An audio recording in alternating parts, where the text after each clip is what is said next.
ब्रह्मा विष्णु महेश हमारे कोई दुश्मन नहीं है। कई कहते हैं कि आपके गुरु जी तो ब्रह्मा विष्णु महेश को छुड़वाते हैं। ब्रह्मा विष्णु महेश को हम छुड़वा सकते हैं? हम कोई बालक हैं? परमात्मा कबीर जी आदरणीय गरीबदास साहिब जी को सतलोक लेकर गए थे। वह सब सतीथि से परिचित कराकर, ब्रह्मा विष्णु महेश की सतीथि से परिचित कराकर वापस छोड़ दिया। उसके बाद उन्होंने कहा था, तीनों देवा कमल दल बसे, ये ब्रह्मा विष्णु महेश, प्रथम इनकी वंदना फिर सुन सतगुरु उपदेश। उन्होंने कहा था कि ये तीनों देवा कमल दल में बसते, हमारे कमलों में, इन दलों में अंदर रहते हैं, और प्रथम इनकी वंदना, ये मंत्र जो करते हैं इनकी साधना करते हैं, और फिर सुन सतगुरु उपदेश, सतगुरु के ज्ञान को सुनो और उसका पूरा कंप्लीट कोर्स लो, तब ये बात बनेगी। अब ब्रह्मा विष्णु महेश हमारे कोई दुश्मन नहीं है। कई कहते हैं कि आपके गुरु जी तो ब्रह्मा विष्णु महेश को छुड़वाते हैं। ब्रह्मा विष्णु महेश को हम छुड़वा सकते हैं? हम कोई बालक हैं? अब जैसे ऊर्ध्व मूलम अधः शाखम, ऊपर को जड़ वाला, नीचे को तीनों गुण रूपी शाखा वाला, उल्टा लटका हुआ संसार रूपी वृक्ष है। अब इसमें क्या है? ऊपर को जड़ता पूर्ण परमात्मा, नीचे को तीनों गुण रूपी संसार रूपी वृक्ष की शाखा है। तो क्या कोई शाखा को काट देगा बुद्धिमान व्यक्ति?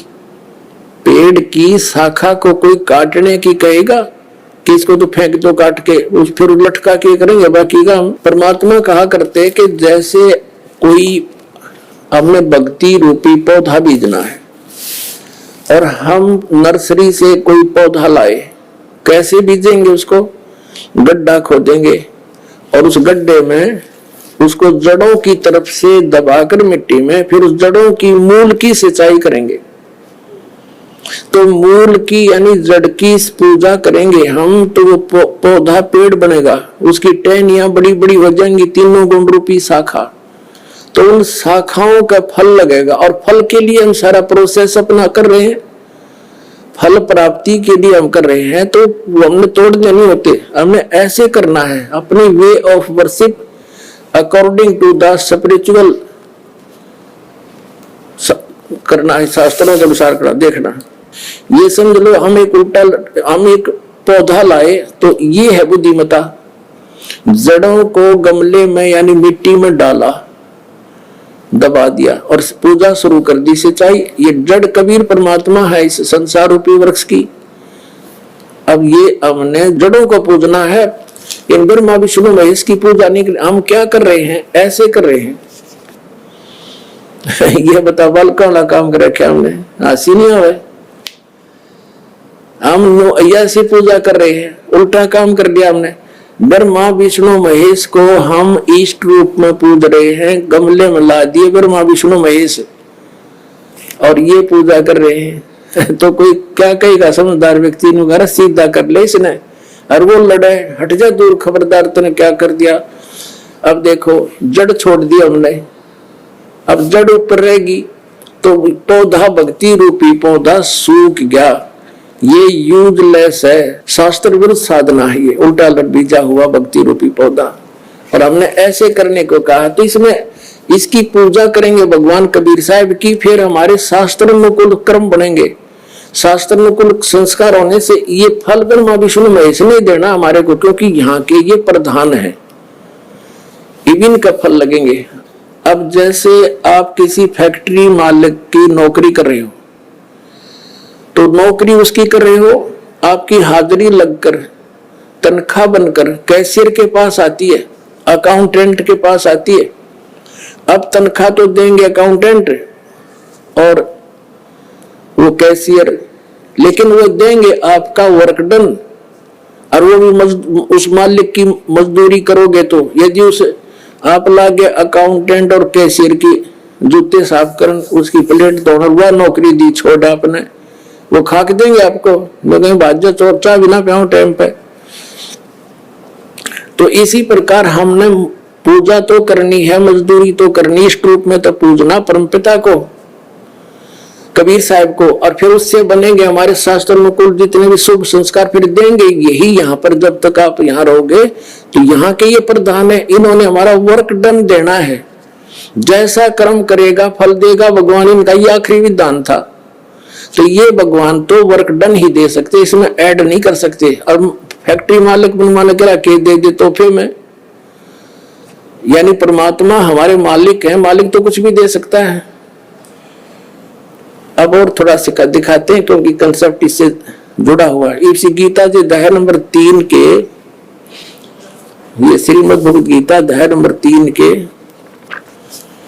आपको दिखाते हैं श्लोक 10 से लेकर 15।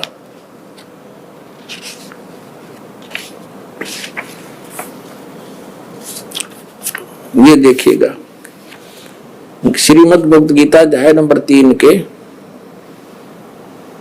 और श्लोक नंबर 10। प्रजापति ब्रह्मा ने कल्प के आदि में यज्ञ सहित प्रजाओं को रचकर कहा था, तुम लोग इस यज्ञ के द्वारा, यज्ञ माने धार्मिक अनुष्ठान, शास्त्र अनुकूल वृद्धि को प्राप्त हो। यह यज्ञ तुम लोगों को इच्छित भोग प्रदान करने वाली हो। 11वें में कहा है, यज्ञ के द्वारा देवताओं को उन्नत करो और वो देवता तुम लोगों को उन्नत करें। इस प्रकार निस्वार्थ भाव से एक दूसरे को उन्नत करते हुए तुम लोग कल्याण को प्राप्त हो जाओगे। 12वें में फिर कहा है, यज्ञ के द्वारा बढ़ाए गए देवता, बताओ देवता ने क्या हम पकड़ के बढ़ावाएंगे, खींच के बढ़ावाएंगे उन्हें। अब ये विधि बता रखी है कि शास्त्रों को साधना करने से, जड़ की पूजा करने से ये तीनों देवता रूपी शाखा बढ़ जाएंगी, बड़ी हो जाएंगी, फिर ये फल देंगे। देखिए, यज्ञ के द्वारा, शास्त्र अनुकूल साधना के द्वारा बढ़ाए हुए यानी बढ़े हुए देवता, ये तीनों शाखाएं तुम लोगों के बिना मांगे ही इच्छित भोग निश्चय देते रहेंगे। उन देवताओं को दिए हुए भोगों को जो पुरुष उनके बिना दिए स्वयं भोगता है वह चोर है। अब क्या सिद्ध हो गया कि जैसे हम मूल की पूजा करेंगे, मूल की यानी जड़ की पूजा करने से टहनी बड़ी हो जाएंगी, ये देवता बढ़ गए, बड़े होकर ये फलों से लथपथ हो जाएंगे, ये टहनी बिना मांगे देंगे अपने आप, क्योंकि हम मूल की पूजा कर रहे हैं तो अपने आप उनके बस की बात, देने पड़ेंगे फल हमारे को। आगे देखो, और जो फिर कहते हैं धर्म दान नहीं करते तो वो तो चोर हैं, वो फिर स्वयं भोगता है बिना गुण को दिए यानी बिना कुछ दान किए, तो चोर है। 13वें में कहा है, यज्ञ से बचे हुए अन्न को खाने वाले श्रेष्ठ पुरुष सब पापों से मुक्त हो जाते हैं, और जो पापी लोग अपने शरीर पोषण के लिए ये अन्न पकाते हैं वे तो पाप ही खाते हैं। इसका कहने का भाव ये है। और पुण्यात्माओं, यहाँ पर इस सतलोक आश्रम बरवाला जिला हिसार हरियाणा में पूरे विश्व में एक ये स्थान है जहाँ शास्त्र अनुकूल साधना होती है।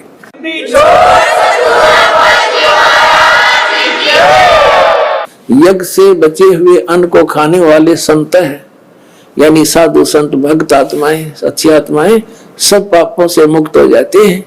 अब कहने का भाव ये है कि यहाँ पहले भगवान को भोग लगा के शेष बचे हुए अन्न को उसके बच्चों को वितरित किया जाता है, वो महापाप नाशक बन जाता है। तो यहाँ आओगे तो सारी साधना मिल लगी आपने, तो सब पापों से मुक्त आप होगे। ज्ञान सुनोगे, धर्म यज्ञ, ज्ञान यज्ञ, प्रणाम यज्ञ, सारी यज्ञ, सब साधना पूरा ट्रीटमेंट दिया जाएगा। फिर कहते हैं जो दान धर्म नहीं करते हो तो चोर है भगवान के। जिन हर की चोरी करी और गए राम गुण भूल, ते बिदना बागुल किए वो फिर झूल उल्टी झूल।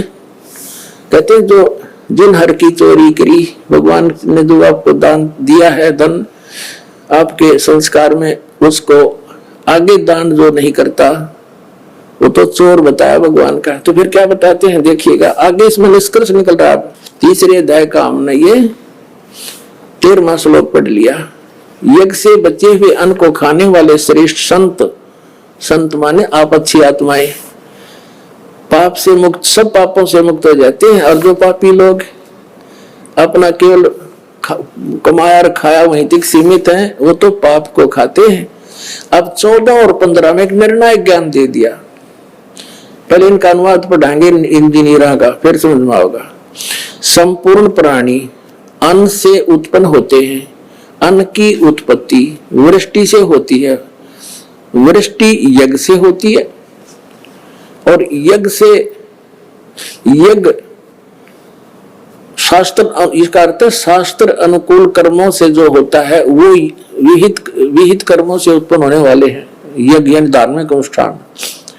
और कर्म समुदाय को तो ब्रह्मो उद्भवम, इन्होंने ब्रह्म का अर्थ वेद कर दिया है। कोई बात हुई, ब्रह्म का अर्थ वेद कर दिया। ये लिखना था कि देखो हम यहां पर आए इस काल के लोक में, तो हमने कर्म करके ही मिलेगा, ना कति नहीं मिला। तो कहते हैं ये कर्म लगाए ब्रह्म ने बनाया विधान यहाँ का, और ब्रह्म की उत्पत्ति हुई परम अक्षर ब्रह्म से, उस परमात्मा से, सच्चिदानंद घन ब्रह्म से। इसका अर्थ तो ये है, लेकिन अज्ञानियों में कुछ ज्ञान तो था नहीं, सारे उल्टे डंगे अड़ा दिए। ये देखिएगा, कर्म समुदाय को तो वेद से उत्पन्न नहीं, ब्रह्म से उत्पन्न हुए। और ब्रह्म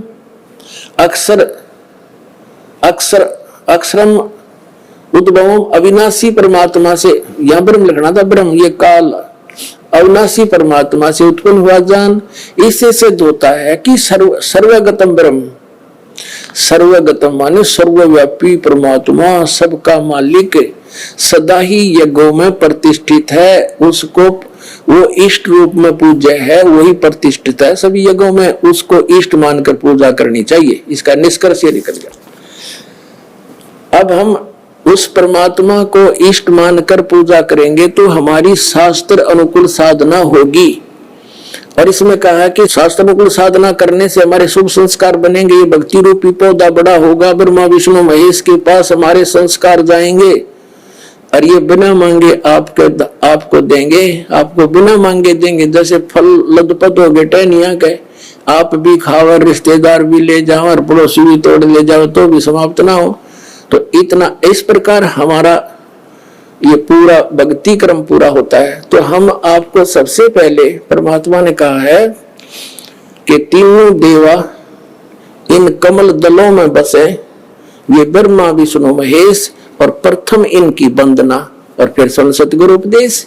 तो हम इनकी जो है ना पूजा नहीं कर रहे, हम किसी का करा दे रहे हैं। जैसे हम टैक्स भर रहे हैं बिजली का, हम बिल भर रहे हैं इसका टेलीफोन का, वो पूजा थोड़ी कर रहे हैं, वो तो हम उनको दे रहे हैं। तो हमें हमारी सुविधाएं जारी रखेंगे, नहीं देंगे तो कनेक्शन काट देंगे। तो हम शास्त्र अनुकूल साधना कंप्लीट कोर्स ना करके अपनी अपनी डफली पीट रहे हैं।